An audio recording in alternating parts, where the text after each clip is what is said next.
What if I told you that hidden deep in Ukraine's Carpathian Mountains, there are villages so isolated that mail delivery happens only twice a year? Places where people have never heard a car engine, where the silence is so profound it can actually drive visitors to madness, and where families have been living completely self-sufficiently for over 400 years. My name is David, and I've spent the last 3 years living in these forgotten mountain communities, places so remote they don't appear on most maps. What I discovered there will change everything you think you know about what humans need to be truly happy and fulfilled.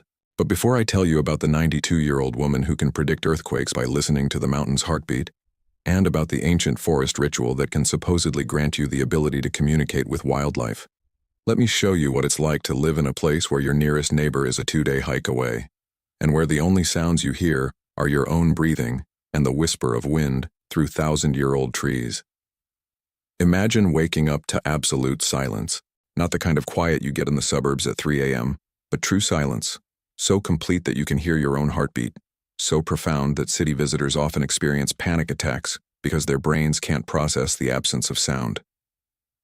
This is the daily reality for Elena Petrenko, 67, who lives in the village of Verkhovina, population 23, nestled at 4,800 feet in the Ukrainian Carpathians. Her village is so isolated that the nearest road is 35 miles away, accessible only by foot trails that become impassable 6 months of the year. But here's the first secret you need to know. These aren't just remote villages, they're time capsules. These communities have been completely cut off from the outside world for so long that they've preserved ways of life that disappeared everywhere else centuries ago. Elena's house is 300 years old, built entirely without nails using traditional joinery techniques that create structures more earthquake-resistant than modern buildings. Every piece of furniture, every tool, every household item was made by hand using methods passed down through generations. More importantly, these villagers have developed a relationship with silence that goes beyond what most people can imagine. They use silence as a tool, as a form of communication, and as a way to read the natural world. Later, I'll tell you about the incredible discovery I made about how prolonged silence actually changes human brain function. These mountain villagers aren't just living in the forest, they're living as part of it. Over centuries, they've developed a relationship with the natural world that modern environmentalists are only beginning to understand. Take Viktor Kovalenko, 74, who serves as what they call a forest keeper. Viktor knows every tree, every stream, every animal in a 50-square-mile area. But his knowledge goes far beyond simple observation. He can predict weather changes weeks in advance by reading subtle changes in plant behavior. He can locate underground water sources by watching how certain birds fly. But most incredibly, Viktor claims he can communicate with the forest itself. Not in some mystical way, but through a complex system of environmental cues that allows him to read the ecosystem's health and respond to its needs. This isn't superstition. These villagers have developed forest management techniques that have maintained perfect ecological balance for centuries. In their territory, there are no extinct species, no environmental degradation, no pollution. The forest is healthier now than it was 400 years ago. Later, you'll discover how this knowledge led to a discovery that could revolutionize how we think about conservation and our relationship with nature. Living in complete isolation requires skills that most people can't imagine. These villagers have mastered techniques for self-sufficiency that would make modern survivalists look like beginners. Everything they need, they create. Clothing is made from sheep wool they raise, spin, and weave themselves. Food comes from gardens, livestock, and foraging using knowledge that can identify hundreds of edible plants. Medicine comes from herbs and treatments that have been tested and refined over centuries. But what's most remarkable is their approach to problem solving. Without access to stores, repair services, or outside help, they've developed incredible ingenuity. I watched Ivan Bondarenko, 58, create a complex water-powered mill using only materials found in the forest and tools his great-grandfather made. The psychological resilience these people have developed is equally impressive. They've learned to find satisfaction and meaning in the simplest activities. They can spend hours watching clouds, listening to bird songs, or simply sitting in contemplation without experiencing boredom or restlessness. This isn't primitive living, it's sophisticated adaptation. These communities have solved problems that plague modern society. They have no mental health issues, no addiction problems, no crime, and remarkably high levels of life satisfaction. One of the most extraordinary aspects of these mountain communities is their approach to health and healing. Over centuries of isolation, they've developed medical practices that combine empirical observation with treatments that modern medicine is only beginning to understand. Maria Tkachenko, 81, is the village healer. Her knowledge of medicinal plants is so extensive that she can treat everything from broken bones to serious infections using only materials found in the surrounding forest. But more impressive is her diagnostic ability. She can identify health problems by observing changes in skin color, breathing patterns, and even the way people walk. What's truly remarkable is that these traditional treatments often work better than modern medicine. The villagers have extremely low rates of chronic disease, live longer than national averages, and maintain physical and mental health well into their 90s. But there's something even more extraordinary. These healers claim that the mountain environment itself has healing properties. They believe that prolonged exposure to the specific combination of altitude, air quality, and electromagnetic fields in their location enhances human health in ways that can't be replicated elsewhere. Later, I'll tell you about the scientific research that's beginning to validate these claims and how it might change modern medicine. Perhaps the most unique aspect of these communities is their relationship with silence. After generations of living in profound quiet, they've developed ways of communicating and thinking that people in noisy environments can't access. These villagers can sit together for hours without speaking, yet they're clearly communicating.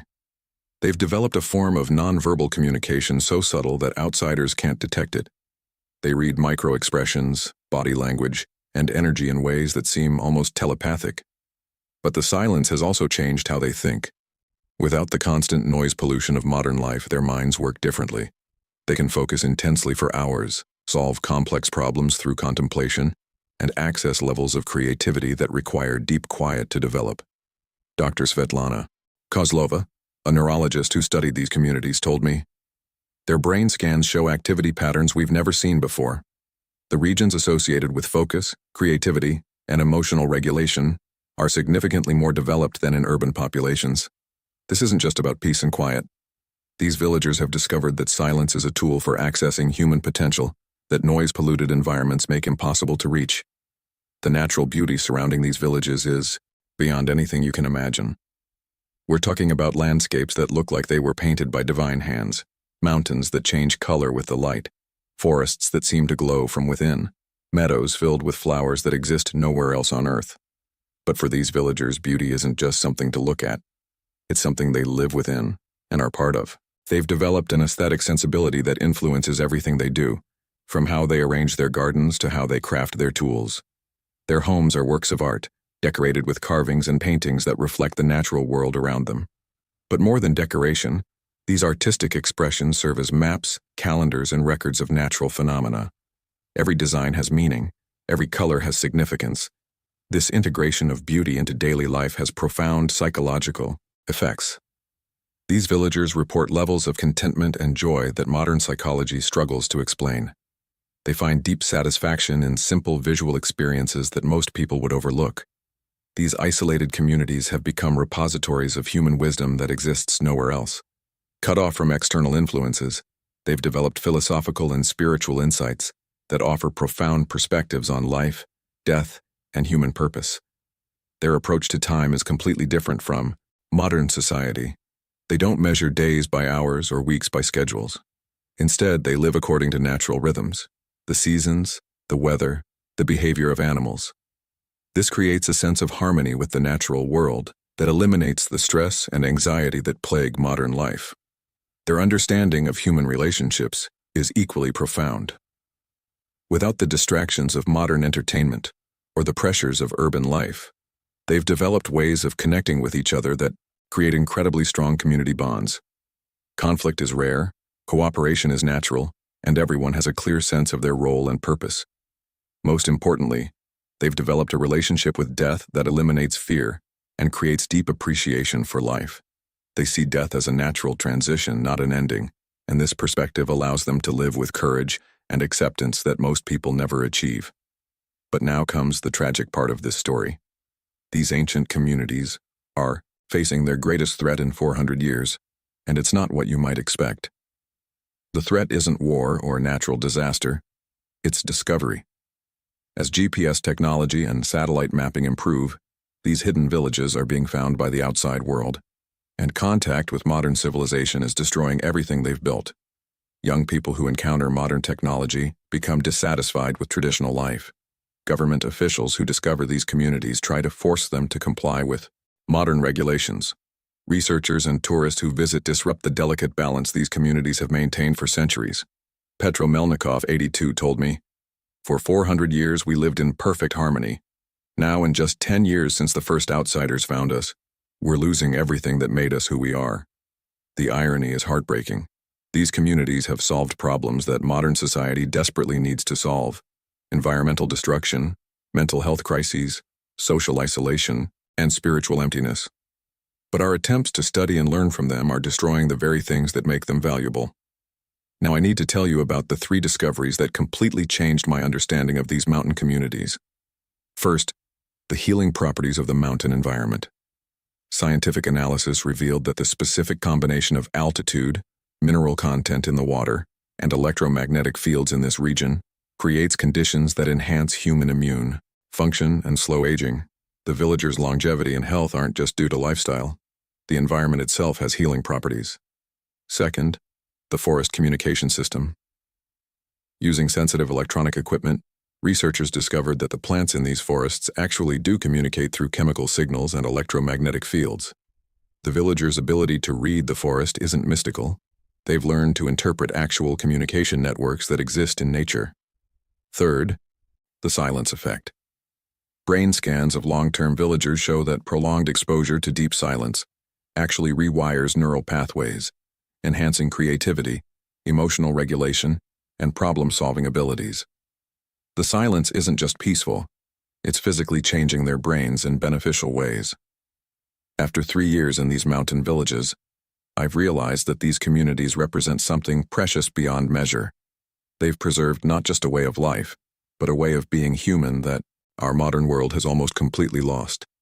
They show us that happiness doesn't require constant stimulation or endless choices, that health doesn't require expensive treatments or complicated technologies, that wisdom doesn't require formal education or access to information, that beauty doesn't require artificial enhancement or digital filters.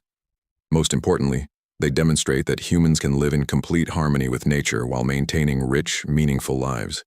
They've achieved what every environmental movement dreams of: true sustainability that enhances rather than diminishes human flourishing. But they're disappearing. Each year, more young people leave for cities. Each year, more outside influence disrupts their traditional ways. Each year, more of their irreplaceable wisdom is lost forever. I'm not suggesting we should all abandon modern life and move to mountain villages, but I am suggesting that these communities have lessons that could help us create a better, more sustainable, and more fulfilling way of living. The next time you feel overwhelmed by noise, stress, or the complexity of modern life, remember these mountain villagers who found profound peace in simplicity. When you struggle with anxiety about the future or dissatisfaction with the present, think about people who measure their lives not in achievements, but in harmony with the natural world. If this story has made you question what really matters in life, what brings genuine satisfaction, or what kind of world we're creating for future generations, I'd love to hear your thoughts in the comments. And if you know someone who might benefit from this perspective on simplicity, silence, and sustainable living, please share this story with them. Remember, in a world growing louder, faster, and more complex every day, sometimes the most profound wisdom comes from those who chose to live quietly, simply, and in harmony with the natural world. Until next time, keep listening for the wisdom that can only be heard in silence.